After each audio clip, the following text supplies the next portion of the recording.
Hello friends, स्वागत है आपका हमारे यूट्यूब चैनल केपी स्टडी में। दोस्तों, आज के इस लेक्चर में हम दो चरों वाले रैखिक समीकरण युग्म का प्रश्नावली 3.5 कवर करेंगे।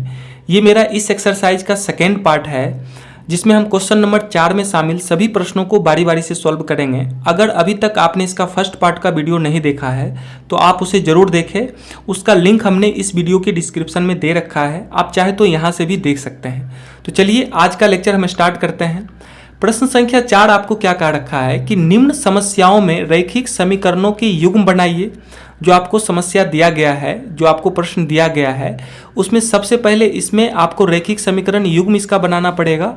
उसके बाद आगे पढ़िए, फिर कहता है और उनके हल यदि उनका अस्तित्व हो तो किसी बीजगणितीय विधि से ज्ञात करिए। किसी बीजगणितीय विधि से, चाहे आप प्रतिस्थापन विधि से भी ज्ञात कर सकते हैं, विलोपन विधि से भी, या फिर बजगुणन विधि से, आपको जिसमें आसानी लगे आप उससे इसका हल ज्ञात करिए। ठीक है, तो हमको जहाँ तक लगता है कि विलोपन विधि ही सबसे आसान है। तो चलिए हम बारी बारी से प्रश्न को सॉल्व करते हैं। चलिए प्रश्न संख्या 1 क्या है? प्रश्न है कि एक छात्रावास के मासिक व्यय का एक भाग नियत है। ठीक है, तो आप मान लीजिए, माना कि नियत व्यय बराबर x रुपया।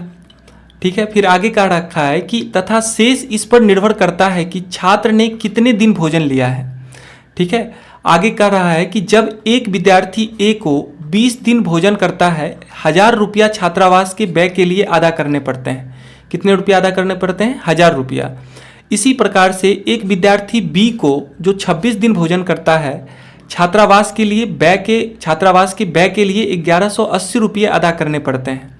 तो आपसे प्रश्न में कह रहा है कि नियत व्यय और प्रतिदिन के भोजन का मूल्य ज्ञात कीजिए। ठीक है, नियत व्यय और प्रतिदिन के भोजन का मूल्य। ठीक है, तो मान लीजिए नियत व्यय x रुपया है और अतिरिक्त या फिर प्रतिदिन, ठीक है, अतिरिक्त या फिर प्रतिदिन का जो व्यय है, प्रतिदिन का व्यय वो कितना है आपका? y रुपया। हम मान लेते हैं, ये हमने मान लिया कि नियत यानी x रुपया तो उसको देना ही देना होगा, एंट्री फीस मान लीजिए उसको। ठीक है, और जितने दिन वो भोजन कर रहा है वो पर डे y रुपये के हिसाब से उसको पे करना पड़ेगा। ठीक है, तो चलिए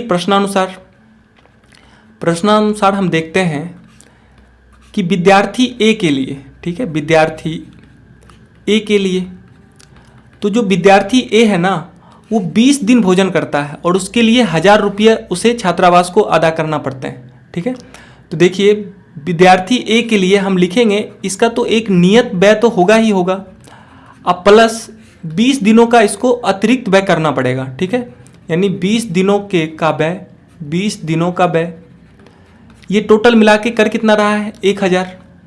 नियत व्यय तो इसका फिक्स है, नियत व्यय कितना है? x रुपया, अब प्लस हर एक दिन, प्रत्येक दिन अगर वो भोजन कर रहा है तो उसको y रुपये पर डे के हिसाब से पे करना पड़ रहा है। तो 20 दिन का कितना होगा? 20y बराबर 1000। ये आपका समीकरण 1 निकल के आया। ठीक है, ध्यान से समझिए, नियत तो उसको देना ही देना है, x रुपया तो देना ही देना है, अब प्लस 20 दिन वो भोजन किया है तो पर डे y के हिसाब से उसको पे करना पड़ेगा। तो 20y होगा, यानी x प्लस 20y बराबर 1000। ये आपका समीकरण 1 हो गया। इसी प्रकार हम विद्यार्थी बी का देखते हैं। ठीक है, विद्यार्थी बी के लिए, ठीक है, विद्यार्थी बी के लिए, तो विद्यार्थी बी कितना दिन भोजन करता है? 26 डेज।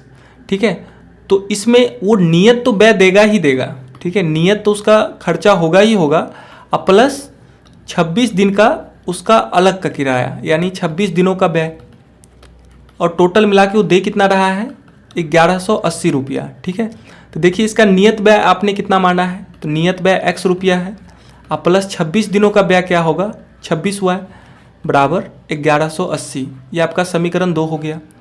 तो समीकरण 1 है x प्लस 20y बराबर 1000 और समीकरण 2 है x प्लस 26y बराबर 1180। देख रहे हैं कि दोनों में x का जो गुणांक है सेम है, तो आप इसे विलोपन विधि से सॉल्व करिए। तो लिखेंगे समीकरण 1 में से समीकरण 2 को घटाने पर, लिखिए समीकरण 1 में से समीकरण 2 को घटाने पर, तो देखिए समीकरण 1 आपका क्या है? समीकरण 1 है आपका x प्लस 20y बराबर 1000, x प्लस 20y बराबर 1000, और समीकरण 2 क्या है आपका? x प्लस 26y बराबर 1180। x प्लस 26y बराबर 1180। ठीक है, और घटा रहे हैं तो इसका साइन चेंज हो जाएगा। ये प्लस x है तो माइनस x, ये प्लस 26y माइनस ये प्लस 1180 तो माइनस 1180, ये दोनों कैंसिल आउट। 20y में 26y माइनस करिएगा तो क्या आएगा, माइनस 6y बराबर 1000 में माइनस 1180 करेंगे तो माइनस 180 आएगा। चूंकि बराबर के दोनों साइड में माइनस है तो आप इसको कैंसिल आउट कर सकते हैं, यानी 6y बराबर क्या निकल के आ गया, 180। तो y का मान क्या होगा, 180/6, यानी कैंसिल आउट करने पे मान कितना निकल के आएगा आपका 30, यानी y का मान 30 निकल के आया। और आपने y किसको माना है, तो y माना है अतिरिक्त यानी प्रतिदिन का व्यय। ठीक है, यानी प्रतिदिन के भोजन का जो मूल्य है उसको आपने y माना है, तो लिखेंगे y आपने किसे माना है, प्रतिदिन के भोजन का मूल्य। ठीक है, यानी y निकल के आ गया आपका प्रतिदिन का भोजन का मूल्य। भोजन का मूल्य कितना है, 30 रुपया है। अब इस y का मान आप चाहे समीकरण 1 या समीकरण 2 में रख के x का मान निकाल सकते हैं। तो हम क्या करते हैं, समीकरण 1 में y का मान रखते हैं। समीकरण 1 में y का मान रखने पर तो देखिए समीकरण 1 आपका क्या है, x प्लस 20y बराबर 1000 है। तो इसमें y का मान पुट करिए। ठीक है, तो y का मान कितना है आपका, निकल के आया है 30, तो रखेंगे y के स्थान पे 30, यानी लिखेंगे x प्लस 20 × 30 बराबर 1000, यानी x प्लस 20 × 30 करने पे मान कितना आएगा, 600 बराबर 1000। तो x का मान यहाँ से क्या निकल जाएगा, 1000 माइनस 600 करने पे मान कितना आएगा, x बराबर 400। तो x का मान 400 निकल के आया। और आपने x माना है किसको, x आपने माना है नियत व्यय को। ठीक है, तो नियत व्यय को आपने x माना है, तो हम लिखेंगे जो आपका नियत व्यय निकल के आया है, नियत व्यय कितना निकल के आया, 400 रुपीज़। और प्रतिदिन का भोजन का मूल्य क्या निकल के आया, 30 रुपया। यही दोनों इसका राइट आंसर होगा। ठीक है, चलिए अब हम नेक्स्ट प्रश्न को देखते हैं। प्रश्न संख्या 2 क्या कह रहा है। चलिए प्रश्न संख्या 2 है आपके सामने कि एक भिन्न 1/3 हो जाती है जब उसके अंश से 1 घटाया जाता है, और वह 1/4 हो जाती है जब हर में 8 जोड़ दिया जाता है, तो वह भिन्न ज्ञात कीजिए। ठीक है, तो चलिए इस टाइप के आप ढेर सारे प्रश्न पढ़े होंगे। प्रश्नावली 3.3 में भी था, 3.4 में भी, और इस प्रश्नावली में भी है। ठीक है, तो सबसे पहले हम मान लेते हैं, माना कि भिन्न का जो अंश है ना, भिन्न का अंश बराबर x और हर को आपने y मान लीजिए। ठीक है, हर को y मान लिए, तो भिन्न क्या निकल के आएगा यहाँ से, भिन्न बराबर क्या होता है, अंश बटे हर। भिन्न बराबर अंश बटे हर, तो अंश आपने x माना है और हर को y माना है, तो भिन्न निकल के आ गया x/y।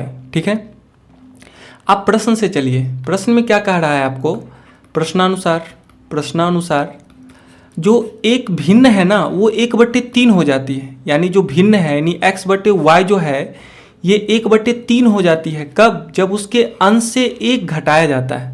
अंश से 1 घटाया जाता है तो अंश आपका ऊपर वाला होता है, तो इसमें आप 1 क्या कर लीजिए, घटा दीजिए। ठीक है, तब ये क्या हो जाता है, 1/3 हो जाता है।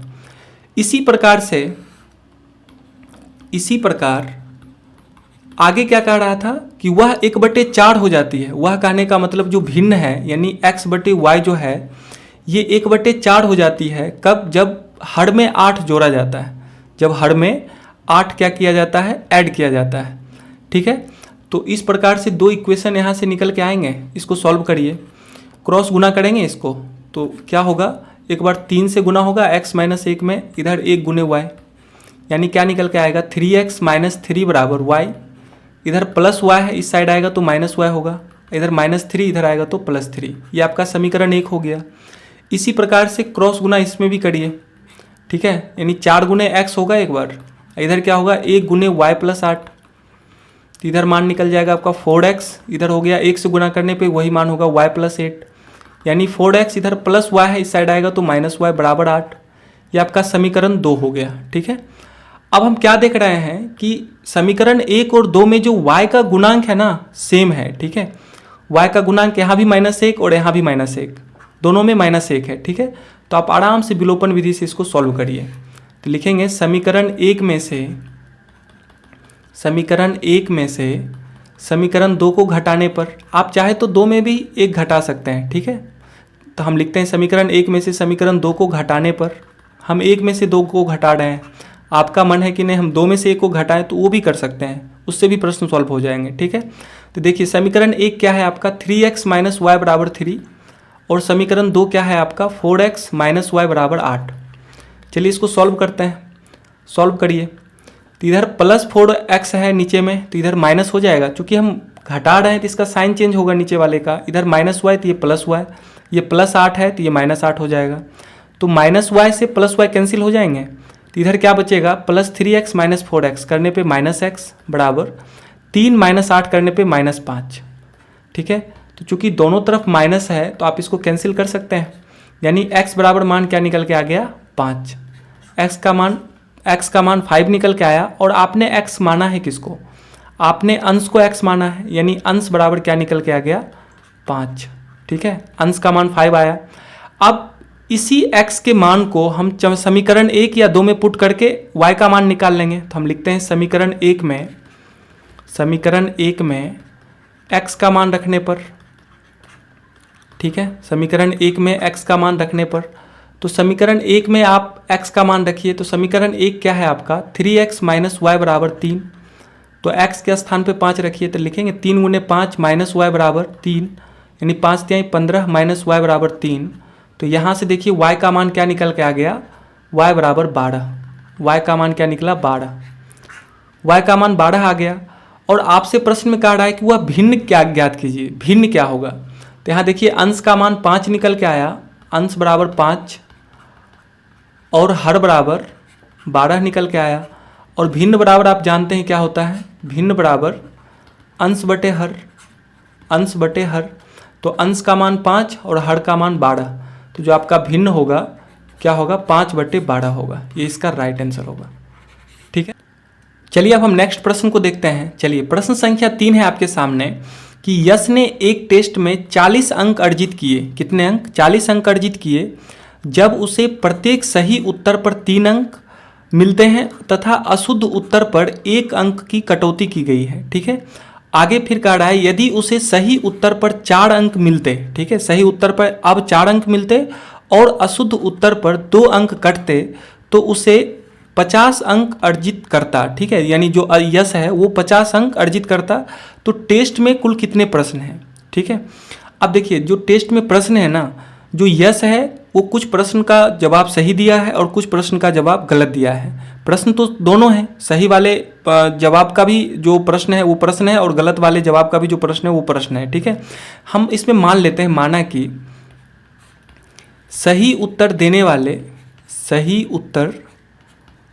वाले प्रश्नों की संख्या बराबर x, प्रश्नों की संख्या बराबर x और गलत उत्तर देने वाले प्रश्नों की संख्या बराबर यश के द्वारा गलत उत्तर देने वाले प्रश्नों की संख्या हमने क्या मान लिया, y मान लिया। प्रश्न दोनों हैं। ठीक है, अगर हम पूछे कुल प्रश्न कितने होंगे, कुल प्रश्न, तो कुल प्रश्न क्या हो जाएंगे, जो सही उत्तर जिस प्रश्न का दिया है वो भी और जो गलत दिया है वो भी, यानी कुल प्रश्न हो जाएंगे आपका x प्लस वाई, यानी फाइनली आपको x प्लस वाई का मान निकालना है। ठीक है, फाइनली किसका मान निकालना है, x प्लस वाई का मान निकालने से आपको टेस्ट में कुल कितने प्रश्न थे इसका मान निकल के आ जाएगा। ठीक है, तो चलिए प्रश्नानुसार हम चलते हैं। देखिए प्रश्न में कहता है कि यश ने 40 अंक अर्जित किए। कितने अंक, 40 अंक अर्जित किए। कब, जब उसे प्रत्येक सही उत्तर पर 3 अंक मिले और उसने प्रत्येक मतलब सही उत्तर कितने दिए हैं, x दिए हैं, और प्रत्येक सही उत्तर पे 3 अंक मिलते हैं तो x सही उत्तर देने पे उसको कितने अंक मिलेंगे, 3 गुने x। ठीक है, और फिर कहता है तथा अशुद्ध उत्तर पर 1 अंक की कटौती होती है।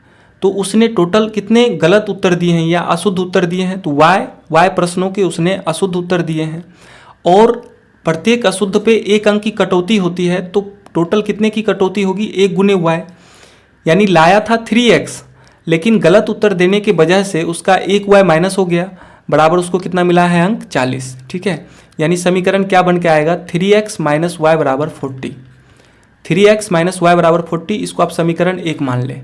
ठीक है, इसी प्रकार आगे पढ़िए। आगे कहता है यदि उसे सही उत्तर पर 4 अंक मिलते। ठीक है, तो सही उत्तर या सही उत्तर देने वाले प्रश्नों की संख्या है x और प्रत्येक पे 4 अंक मिलते तो टोटल अंक उसको कितने मिल जाते, 4 गुने x। तथा अशुद्ध उत्तर पर 2 अंक कटते, ठीक है, अशुद्ध उत्तर पर 2 अंक कटते, तो हर एक गलत पे y अंक कट रहा है, मतलब सॉरी, प्रश्नों की संख्या y है, गलत उत्तर देने वाले प्रश्नों की संख्या y है, और प्रत्येक गलत उत्तर देने वाले जो प्रश्न हैं उनमें उनका 2 अंक कट जाता है। तो टोटल कितना कटेगा, तो प्रश्नों की संख्या गलत वाले का है y, यानी 2y, ये कट जाएगा, यानी लाया था तो 4x, लेकिन गलत उत्तर देने की वजह से इसका 2y माइनस हो गया, और टोटल मिला उसको कितना अंक, 50 अंक, टोटल 50 अंक मिले उसको। यानी क्या निकल के आएगा, 4x माइनस 2y बराबर 50। ठीक है, इसमें आप 2 कॉमन कर लें तो इधर बचेगा 2x, इसमें माइनस y बराबर 50। अब देखिए 2 से ये कैंसिल आउट होगा, इसको इस प्रकार से लिखेंगे 2x माइनस y बराबर 50/2, 2 से 25 बार में कटेगा, यानी समीकरण निकल के आया 2x माइनस y बराबर 25। इसको आप समीकरण 2 मान लें। ठीक है, अब हम क्या देख रहे हैं कि y का दोनों समीकरण में y का कोफिशिएंट सेम है, y का गुणांक सेम है, तो आप इसे विलोपन विधि से सॉल्व करिए। तो लिखेंगे समीकरण 1 में से समीकरण 2 घटाने पर, समीकरण 2 को घटाने पर, ठीक है, तो देखिए समीकरण 1 क्या है आपका, 3x माइनस वाई बराबर 40, और समीकरण 2 है आपका 2x माइनस वाई बराबर 25। और चूंकि आप घटा रहे हैं तो इसका साइन, नीचे वाले का साइन चेंज हो जाएगा, यानी प्लस 2x है तो माइनस 2x, इधर माइनस y है तो प्लस y, इधर प्लस 25 है तो माइनस 25, इधर देखिए माइनस y से प्लस y कैंसिल। अब 3x में 2x माइनस होगा तो क्या बचेगा, x, इधर 40 में से 25 माइनस करने पे मान कितना आएगा, 15, यानी x बराबर कितना निकल के आ गया, 15।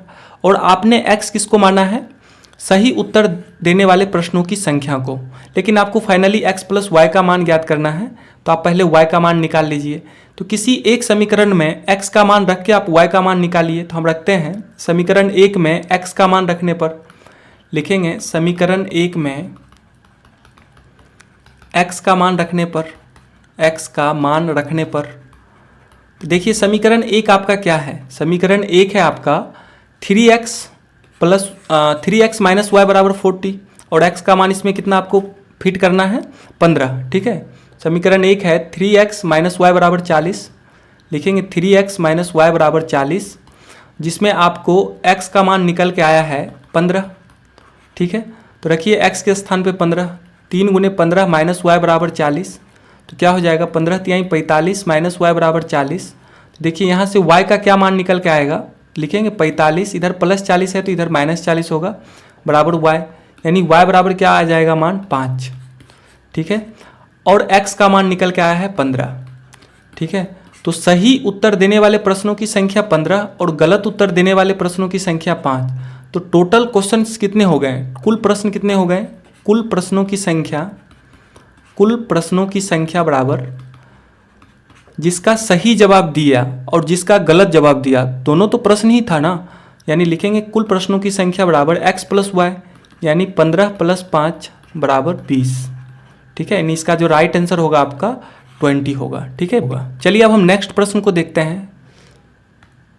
चलिए प्रश्न संख्या 4 है आपके सामने, काफ़ी इंपॉर्टेंट है, आराम से समझते इस प्रश्न को। ठीक है, प्रश्न है कि एक राजमार्ग पर 2 स्थान A और B 100 किलोमीटर की दूरी पर हैं। एक राजमार्ग है, इसमें 2 स्थान हैं, एक है आपका A और एक है B, दोनों के बीच का दूरी आपको दिया गया है 100 किलोमीटर। ठीक है, आगे पढ़िए, कहता है एक कार A से तथा दूसरी कार B से एक ही समय चलना प्रारंभ करती है। ठीक है, यदि ये कारें भिन्न भिन्न चालों से एक ही दिशा में चलती हैं तो वे 5 घंटे पश्चात मिलती हैं। ठीक है, जब वो भिन्न भिन्न चालों से एक ही दिशा में चलती हैं तो 5 घंटे पश्चात मिलती हैं। फिर आगे कह रहा है कि यदि ये कारें भिन्न भिन्न चालों से विपरीत दिशा में चलती हैं तो 1 घंटे पश्चात मिलती हैं। ठीक है, तो दोनों कारों की चाल क्या होगी। ठीक है, यानी एक कार A से चलती है और एक कार B से चलती है, दिशा दोनों का क्या है अभी आप उस पर ज़्यादा ध्यान मत दीजिए। ठीक है, तो एक कार जो A से चलती है उसका हम मान लेते हैं चाल x। ठीक है, मान लो, माना कि A से चलने वाली कार की चाल बराबर x किलोमीटर पर आवर। ठीक है, A से चलने वाली जो कार की चाल है क्या है, x किलोमीटर पर आवर, और बी से चलने वाली कार की जो चाल है उसको हमने मान लिया y किलोमीटर पर आवर। ठीक है, बी से चलने वाली जो कार है उसका हमने चाल क्या मान लिया, y किलोमीटर पर आवर। ठीक है, तो इसमें सबसे पहले ध्यान से समझिए, प्रश्नानुसार कह रहा है कि जब कार ए, मतलब एक कार ए से एक कार बी से एक ही समय चलना प्रारंभ करती है और ये कारें भिन्न भिन्न चालों से एक ही दिशा में, ध्यान से समझिए, एक ही दिशा में जब चलती हैं, जैसे ए बी ये जगह है, ए है एक बी है, दोनों के बीच का डिफरेंट है 100 किलोमीटर। दो कार हैं, मान लीजिए एक कार ये है और एक कार आपका ये है। ठीक है, पहला कंडीशन में दोनों एक ही दिशा में है, तो दोनों का दिशा मान लीजिए पूरब की ओर है, दोनों चलना प्रारंभ करती है एक ही समय में। ठीक है, एक ही समय पे चलना प्रारंभ करती है। तो देखिए आपको ए बी का मान दे रखा है 100 किलोमीटर, तो जो कार बी से चल रही है वो आगे चल के कहीं मान लीजिए पी पे, और एक कार ए से जो चल रही है ये भी कार पी पे जाके दोनों कार मिल जाएंगी। ठीक है, दोनों कार मिल जाएंगी। तो ए से चलने वाली कार की जो चाल है x किलोमीटर पर आवर है और बी से चलने वाली जो कार की चाल है वह है आपका y किलोमीटर पर आवर। ठीक है, तो देखिए, और समय का क्या कह रहा है कि कितने पश्चात दोनों मिलती हैं, 5 घंटे पश्चात मिलती हैं, और टाइम दोनों का दिया गया है आपको 5 आवर। ठीक है, अगर मान लीजिए हम आपसे पूछते हैं कि जो ए से चलने वाली कार है x के स्पीड से अगर वो 5 घंटे चलती है तो कितना दूरी तय करेगी, तो आप जानते हैं कि दूरी बराबर क्या होता है, चाल गुने समय। दूरी बराबर चाल गुने समय होता है। तो यहाँ से देखिए ए से पी तक जाती है, यानी ए पी दूरी तय करती है, तो ए पी तो चाल है इसका x और समय है 5, तो कितना दूरी तय करेगी, 5x। ठीक है, यानी 5x।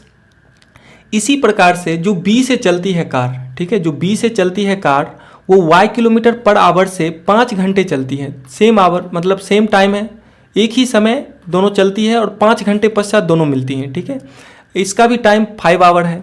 तो इसके द्वारा जो चली गई दूरी होगी क्या होगी, bp, यानी bp बराबर क्या हो जाएगी, y गुने 5। y है चाल और 5 है समय, यानी 5y।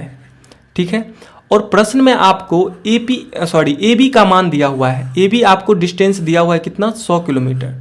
ए बी आपको मालूम है 100 किलोमीटर। ठीक है, अब आप ध्यान से समझिए, इस ए बी को हम लिख सकते हैं A P minus B P, इस ए बी को हम लिख सकते हैं A P minus B P. A P में से अगर आप बी पी को माइनस करिए, इस पूरे दूरी में से अगर हम इस दूरी को माइनस करते हैं तो क्या निकल के आएगा, आपका ए बी निकल के आएगा। इस ए बी को हम क्या लिख सकते हैं, A P minus B P. तो ए पी का मान क्या निकल के आया है, 5x माइनस बी पी का मान क्या है, 5y बराबर ए बी आपको दिया हुआ है 100। ठीक है, इसमें 5 कॉमन कर लीजिए, क्या बचेगा, x, इसमें y बराबर 100। तो x माइनस वाई बराबर क्या निकल के आएगा, 100/5 करने पे मान कितना आएगा, 20, यानी x माइनस वाई बराबर 20 निकल के आया। इसको आप समीकरण 1 मान लें। ठीक है, चलिए अब इसका हम केस सेकेंड समझते हैं। कहता है कि जब ये विपरीत दिशा में चलती हैं तो 1 घंटे पश्चात मिलती हैं। ठीक है, जब विपरीत दिशा में चलती हैं, जैसे देखिए ये आपका एक ए छोर से चल रही है कार, एक बी से। अब दोनों की जो दिशा है ना विपरीत है। ठीक है, यानी ये अगर कार पूर्व की दिशा चल रही है तो ये कार पश्चिम की दिशा चलेगी। ठीक है, इस कार की जो दिशा होगी पश्चिम की दिशा होगी, इस तरफ की दिशा होगी। और ए बी के बीच का दूरी आपको दिया गया है 100 किलोमीटर, प्रश्न में ही शुरू में ही दे रखा है 100 किलोमीटर है। और कह क्या रहा है कि जब ये दोनों विपरीत दिशा में चलते हैं ना तो 1 घंटे पश्चात मिल जाते हैं, 1 आवर के पश्चात कहीं ना कहीं जाके मिलते हैं। तो मान लीजिए ये टी पे जाके मिल रहे हैं, यानी ए से चलने वाली जो कार है वो टी पे मिल रही है किससे, बी से चलने वाली कार से। ठीक है, तो ए से चलने वाली कार की चाल हमने क्या माना है, x किलोमीटर पर आवर, और बी से चलने वाली कार को हमने क्या माना, इसका speed y kilometre per hour. तो अगर हम आपसे पूछे कि 1 घंटे में ए से चलने वाली कार के द्वारा चली गई दूरी क्या होगी, तो आप कहोगे कि इसका समय है 1 आवर और इसका चाल आपने माना है x किलोमीटर पर आवर, तो इसका दूरी क्या होगा। तो आप जानते हैं कि दूरी बराबर क्या होता है, दूरी बराबर चाल गुने समय, चाल गुने समय। तो इसका दूरी क्या होगा, ए से चलने वाली कार जब टी तक जाती है 1 घंटे में तो दूरी कितना कवर करेगी, तो आपका चाल है x और समय है 1, तो दूरी हो जाएगा x किलोमीटर। यानी ए से टी की बीच की दूरी क्या है, x किलोमीटर। ठीक है, यानी ए टी का मान कितना निकल के आ गया, x किलोमीटर। इसी प्रकार से अगर हम पूछे बी से चलने वाली कार की चाल जिसका स्पीड है y किलोमीटर पर आवर, वो 1 घंटा में कितना दूरी तय करेगी, तो आप कहोगी जो BT निकलेगा ना वो आपका y गुने 1 यानी y किलोमीटर। ठीक है, यानी ये y किलोमीटर की दूरी तय करेगी बी से चलने वाली कार। और दोनों अगर हम आपसे पूछे और अब प्रश्न में आपको दे रखा है कि AB बराबर है 100 किलोमीटर, AB बराबर 100 किलोमीटर, इस AB को हम लिख सकते हैं AT प्लस BT, बिल्कुल लिख सकते हैं। AB को हम लिख सकते हैं AT प्लस BT बराबर 100। अब देखिए AT का मान कितना है, AT का मान आपने निकाला है x किलोमीटर और BT का मान y किलोमीटर बराबर 100, यानी यहाँ से समीकरण 2 क्या निकल के आया, x प्लस वाई बराबर 100। समीकरण 1 क्या था, x माइनस वाई बराबर 20 और समीकरण 2 निकल के आया आपका x प्लस वाई बराबर 100। आप देख रहे हैं यहाँ पे कि माइनस वाई है और इसमें है आपका प्लस वाई, तो जब माइनस वाई और प्लस वाई है तो आप दोनों समीकरण को जोड़ दीजिए। ठीक है, लिखेंगे समीकरण 1 प्लस या समीकरण 1 में समीकरण 2 को जोड़ने पर, समीकरण 2 को जोड़ने पर या समीकरण 1 एवं 2 को जोड़ने पर। ठीक है, तो समीकरण 1 क्या है आपका, x माइनस वाई बराबर कितना है, x माइनस वाई बराबर 20, x माइनस वाई बराबर 20 है। और समीकरण 2 है आपका x प्लस वाई बराबर 100। आप इन दोनों को हम ऐड कर रहे हैं तो इसका साइन चेंज नहीं होगा, साइन चेंज घटाव करने में होता है। ठीक है, तो देखिए माइनस वाई से प्लस वाई कैंसिल हो जाएंगे, x कितना होगा 2x बराबर 20 प्लस 100 करने पे कितना मान आएगा 120। तो यहाँ से देखिए x का मान क्या निकल के आएगा 120/2 यानी 60, x बराबर 60 निकल के आ गया। और आपने x माना है किसको, तो आपने x माना है कि a से चलने वाली कार की चाल को x माना है, तो a से चलने वाली कार की चाल क्या निकल के आ गई, a से चलने वाली कार की चाल बराबर 60 किलोमीटर पर आवर। ठीक है, अब आप जब x का मान निकाल लिए हैं तो किसी समीकरण में इस x का मान रख के y का मान निकाल लीजिए। तो हम समीकरण 2 में x का मान रख के y का मान निकालते हैं, तो लिखेंगे समीकरण 2 में x का मान रखने पर, तो समीकरण 2 क्या है आपका, x प्लस वाई बराबर 100। तो इसमें x का मान रखिए तो रखेंगे 60 प्लस वाई बराबर 100। तो यहाँ से देखिए y का मान क्या निकल के आएगा 100 माइनस 60 यानी y बराबर 40। ठीक है, y का मान निकल के आ गया 40। तो हम इसको लिखेंगे इस प्रकार से, आपने y किसको माना है, y माना है b से चलने वाली कार की चाल। ठीक है, तो लिखेंगे b से चलने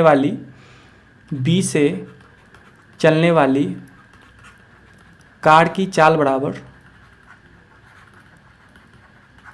40 किलोमीटर पर आवर।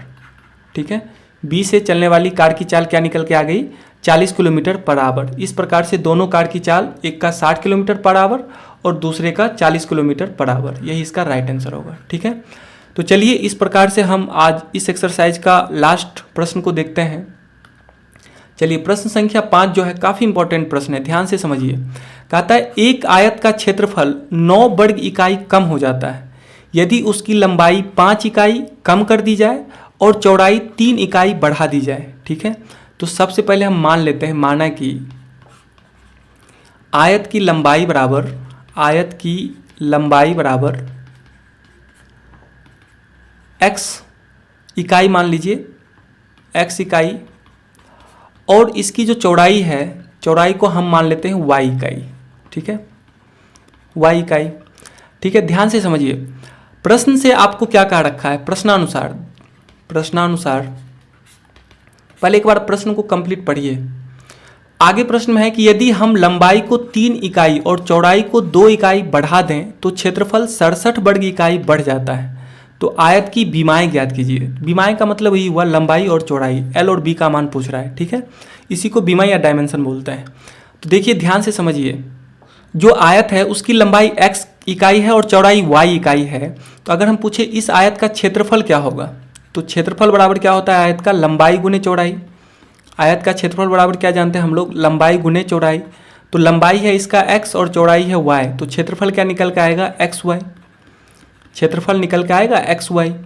ठीक है, अब प्रश्न से चलिए, प्रश्न में कहा रखा है कि एक आयत का क्षेत्रफल 9 वर्ग इकाई कम हो जाता है। पहले एक आयत बनाइए, इस प्रकार से हम एक आयत बनाते हैं। इसका क्षेत्रफल हमने माना है, इसकी लंबाई को x और इसकी चौड़ाई को y, और इसका क्षेत्रफल इस प्रकार से क्या निकल के आया है, एक्स वाई।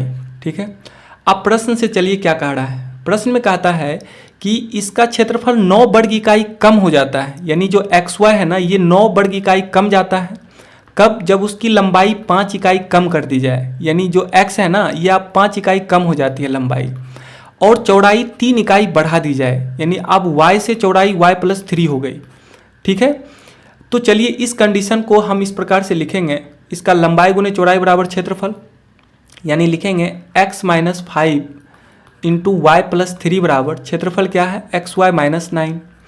इसको सॉल्व करिए, इसमें x लेके एक बार लिखेंगे y+3, इधर -5 लेके लिखेंगे y+3। ठीक है, बराबर xy - 9। इसको सॉल्व करते हैं, क्या निकल के आएगा इधर मान, x गुने y करने पे xy प्लस x गुने 3 करने पे 3x। देखिए इसको हटा देते हैं, ठीक है, ये कुछ नहीं है। इधर है -5 इंटू वाई, तो -5y, इधर -5 इंटू +3 करने पे -15 बराबर xy - 9। अब हम क्या देख रहे हैं, दोनों तरफ xy है, इस xy से xy कैंसिल होगा, यानी क्या समीकरण बनेगा, 3x - 5y, इधर -15 है, इस साइड आएगा तो +15, इधर -9 अपने स्थान पे, यानी 3x - 5y बराबर 15 में से 9 माइनस करने पे 6 आएगा। ये आपका समीकरण 1 हो गया। ठीक है, इसी प्रकार से ध्यान से समझिए आगे क्या कह रहा है, पुनः या इसी प्रकार जो लिखना है लिखिए। कह रखा है कि यदि लंबाई 3 इकाई और चौड़ाई 2 इकाई बढ़ा दें। ठीक है, अब जो आयत है ध्यान से समझिए, ये आयत का आपने लंबाई x माना है, चौड़ाई y माना है, तो क्षेत्रफल xy निकल के आया है। प्रश्न में कह रहा है आगे कि इसकी लंबाई और चौड़ाई, लंबाई 3 इकाई, लंबाई जो है 3 इकाई और चौड़ाई 2 इकाई बढ़ा दी जाए, तो जो इसका क्षेत्रफल है ना वो 67 वर्ग इकाई बढ़ जाता है। जो क्षेत्रफल है ये 67 वर्ग इकाई बढ़ जाता है। तो चलिए यहाँ से हम लिखेंगे इसको, लंबाई गुने चौड़ाई यानी x+3 इंटू y+2 बराबर क्या होगा, इसका क्षेत्रफल यानी xy + 67। तो एक बार हम x लेके y+2 में गुना करेंगे और एक बार +3 लेके y+2 में बराबर xy + 67। इधर देखिए x गुने y करने पे xy, x गुने +2 करने पे 2x, इसी प्रकार से 3 गुने y करने पे 3y, अब +3 गुने 2 करने पे 6 बराबर xy + 67। अब जो कैंसिल आउट होने वाला है उसको कैंसिल आउट करिए, तो देखिए xy से xy कटेगा। अब इधर बचा क्या, 2x + 3y, इधर +6 है, इस साइड आएगा तो -6 होगा, यानी 67 - 6 करने पे कितना आएगा, 61। ये आपका समीकरण 2 निकल के आया। ठीक है, यानी समीकरण 1 आपका क्या है, 3x - 5y बराबर 3x - 5y बराबर 6, और समीकरण 2 क्या है आपका, समीकरण 2 है 2x + 3y बराबर 61, 2x + 3y बराबर 61, ये आपका समीकरण 2 है। अब देखिए इसको हमको विलोपन विधि से सॉल्व करना है, तो विलोपन विधि से सॉल्व करने के लिए किसी एक चर का कोफिशिएंट बराबर करना रहेगा आपको। तो हम क्या करते हैं, इसमें y का कोफिशिएंट बराबर करते हैं। ठीक है, तो y का यहाँ पे कोफिशिएंट समीकरण 1 में 5 है और इसका है 3। ठीक है, प्लस माइनस अभी रहने दीजिए। तो 5 और 3 का एलसीएम क्या बनेगा, 5 3 का एलसीएम बनेगा 15, यानी 5 को 15 लाने के लिए कितना से गुना करना पड़ेगा, 3 से, और 3 को 15 लाने के लिए कितना से गुना करना पड़ेगा, 5 से। ठीक है, तो दोनों में प्रश्न मतलब समीकरण 1 में 3 से और समीकरण 2 में 5 से गुना करके जोड़ दीजिए। अब लिखेंगे समीकरण 1 + 2 करने पर, कब, जब हम समीकरण 1 में 3 से गुना किए और समीकरण 2 में 5 से। चलिए समीकरण 1 में 3 से गुना करने पे क्या मान आएगा, देखिए टोटल में गुना होगा, तो 3x में 3 से गुना करेंगे तो क्या होगा, 9x - 5y गुने 3 करने पे 15y बराबर 6 गुने 3 करने पे 18।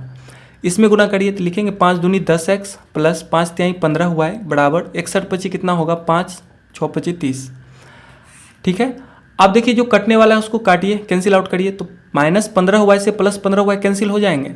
इधर देखिए 9x + 10x करने पे मान कितना आएगा, 19x बराबर 18 + 305 करने पे मान कितना आएगा, 323। ठीक है, तो x का मान कितना निकल के आएगा, 323/19। अब देखिए 19 से 323 कैंसिल आउट हो रहा है, बिल्कुल हो रहा है। तो 19 से का 19, 19 से काटिए, 19 से का 19, इधर 13 बचेगा, एक और 3 उस पर आएगा तो 133। तो 19 सत्ती कितना होता है 133, यानी x बराबर कितना मान निकल के आ गया आपका 17। यानी आपने एक बीमा मालूम कर लिया। x आपने किसको माना है, लंबाई को, यानी लंबाई कितना निकल के आ गया आपका, लंबाई बराबर 17 इकाई, लंबाई निकल के आ गया 17 इकाई। और इसका चौड़ाई क्या होगा, तो आप किसी एक समीकरण में x का मान पुट कर दीजिए। तो लिखेंगे समीकरण 1 में x का मान रखने पर, x का मान रखने पर, तो समीकरण 1 आपका क्या है 3x माइनस 5y बराबर 6।